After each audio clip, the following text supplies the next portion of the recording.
नमस्ते। आप सभी से अनुरोध है कि कृपया हमारे चैनल को सब्सक्राइब करें, वीडियो को लाइक करें और हमारे मर्चेंडाइज स्टोर धर्मापड़ा पर अवश्य जाएं, जिसका कि लिंक नीचे डिस्क्रिप्शन में दिया हुआ है, क्योंकि वहाँ पर 20% का डिस्काउंट चल रहा है और नई मर्चेंडाइज आपके लिए अन्नामलाई तमिलनाडु का चुनाव नहीं लड़ रहे हैं।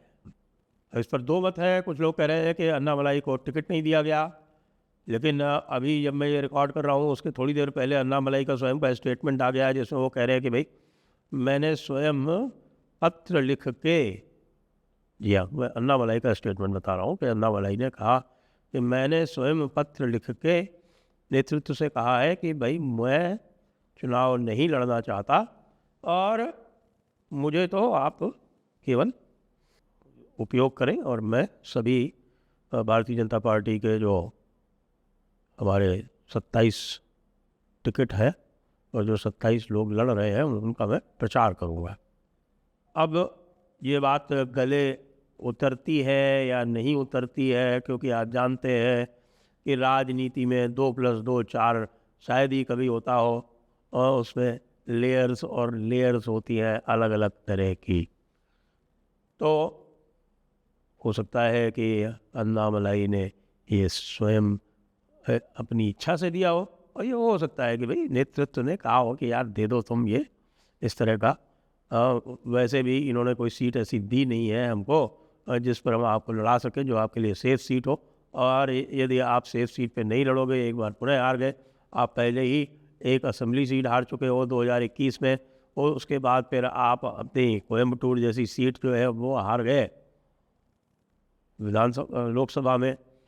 तो अगर तीसरी बार लगातार हार जाओगे तो फिर और दिक्कत हो जाएगी। हमारा जो एक बड़ा ही जीवंत चेहरा है जिसको हम सबके सामने ला सकते हैं, वो भी थोड़ा सा पीछे हो जाएगा और पार्टी को भी धक्का लगेगा, क्योंकि पार्टी का जो सबसे प्रसिद्ध चेहरा, सबसे जाना माना चेहरा इस समय है वो है, हम जानते हैं, अन्नामलाई। अब अन्नामलाई ने देखिए 2019 में आईपीएस की नौकरी छोड़कर बीजेपी ज्वाइन किए थे।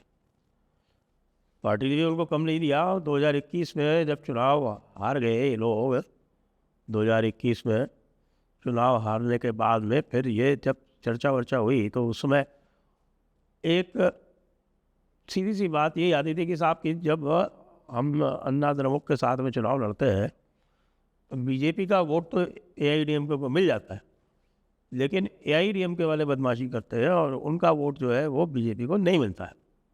ये लगातार होता आ रहा था।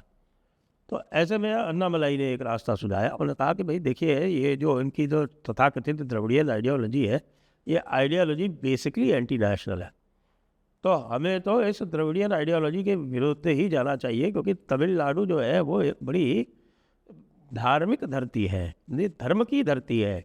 यहाँ हर घर में धर्म ध्वजा फहराती है। कोई भी तमिलियन ऐसा नहीं है जो बिना पूजा किए हुए घर से निकलता हो।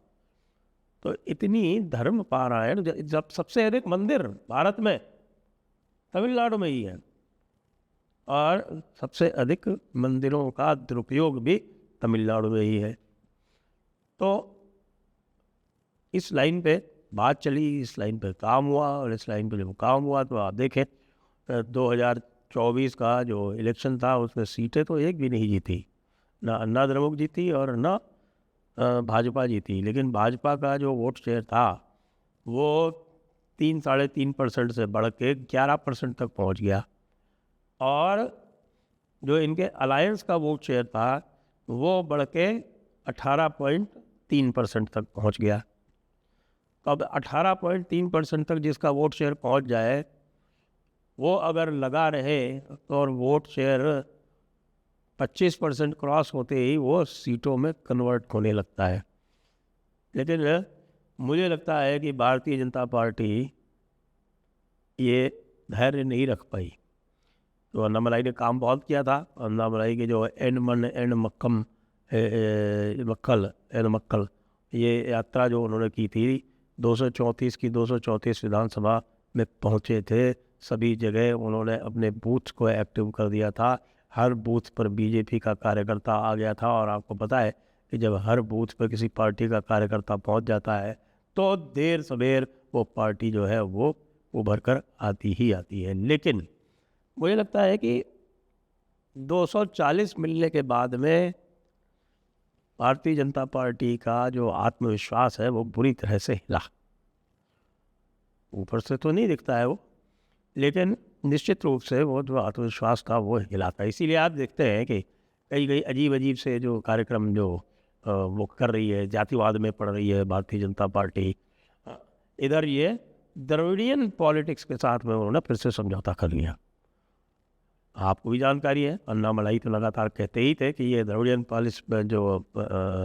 पॉलिटिक्स है और ये जो द्रविडियन विचारधारा है तथाकथित, ये एक विभाजनकारी विचारधारा है, ये अराष्ट्रीय है, एंटी नेशनल है।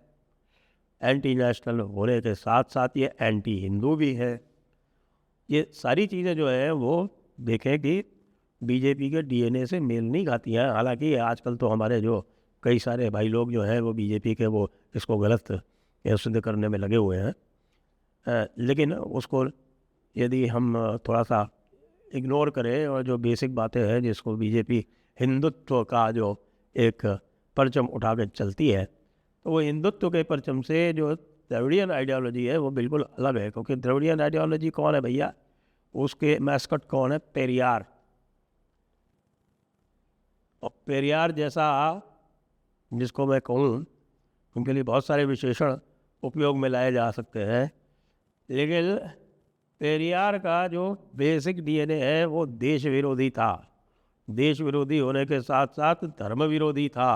धर्म विरोधी होने के साथ साथ वो देश के विभाजन के लिए सक्रिय था। वो बंदा वो मीटिंग कर रहा था, उसने मीटिंग की जिन्ना के साथ में, और जिन्ना के साथ में मिलके अलग अलग तमिल देश बनाने का उसने प्लान किया हुआ था। लेकिन तमिलनाडु की जनता उसके साथ बिल्कुल नहीं थी, कभी भी नहीं रही। लेकिन उसके बाद भी वो द्रविडियन आइडियोलॉजी को आप देख सकते हैं कि हमारे भारतीय जनता पार्टी के लोग जो है वो, यहाँ तक कि प्रधानमंत्री भी जो है वो पेरियार के जन्मदिन से बधाई देना नहीं भूलते। बात सावरकर की करते हैं, लेकिन सावरकर को आज तक भारत रत्न नहीं दिया। आप आश्चर्य मत कीजिएगा कि पेरियार को यदि सावरकर से पहले कोई इस प्रकार का पुरस्कार मिल जाए। तो 240 का जो धक्का था उसने भारतीय जनता पार्टी का जो आइडियोलॉजिकल कमिटमेंट था उसको हिलाया, और उस हिलने डुलने के कारण जो पार्टी अपने स्ट्रेंथ पर कुछ समय में यदि थोड़ा पेशेंस और रखती, 5 वर्ष पेशेंस और रखती, 5 वर्ष अन्नामलाई को और देती, तो वो जो 18% था वो 28% हो सकता था। और 30% के बाद तो जो 30% वहाँ लाती है, आपको पता है कि जो भी बॉडी 30% वहाँ पे त्रिकोणीय अगर कॉन्टेस्ट है और उसमें वो 30% ले आए तो सरकार बनाएंगे। लेकिन धैर्य नहीं रख पाए, अन्नामलाई के साथ नहीं चल पाए। तो ये नुकसान मैं कहूँगा कि अन्नामलाई का तो होगा, क्योंकि अन्नामलाई ने आईपीएस की नौकरी छोड़ के बीजेपी इसलिए नहीं ज्वाइन की थी कि उनको पता था कि साहब के ज्वाइन करने के 2 साल के भीतर उनको दे दिया जाएगा ऐसा पद, उनको अध्यक्ष बना दिया जाएगा। क्योंकि जब वो अध्यक्ष बने थे तब भी चारों तरफ यही बातें हुई थी कि भाई ये क्या है कि अभी कल का बंदा आया है, कल के लड़के को जिसको कोई अनुभव नहीं है राजनीति का, उसको आपने बना दिया। क्योंकि बनाया क्यों था? क्योंकि अन्नामलाई ने एक अपनी प्रेरणास्पद छवि वहाँ पर बना ली थी, एक हिंदूवादी छवि बना ली थी, एक राष्ट्रवादी छवि बना ली थी, और एक एंटी द्रविडियन छवि बना ली थी कि भाई ये द्रविडियन पॉलिटिक्स है, ये कुछ और नहीं, ये केवल और केवल भ्रष्टाचार का दूसरा नाम है। और जिस प्रकार से वो भ्रष्टाचार को एक्सपोज करते थे अन्नामलाई, डीएमके के, वो तो कोई कर ही नहीं पाया। पलानीस्वामी तो 5 साल बैठे रहे, उनके मुँह से तो एक शब्द ही नहीं निकला। हाँ, आपने सुना ही नहीं होगा कि पलानीस्वामी कुछ बोल रहे हैं। वो तो बिल्कुल गूंगे पुरुष थे, ऐसा लगता था। लेकिन हाँ ठीक है, स्कीमिंग में बहुत एक्सपर्ट थे।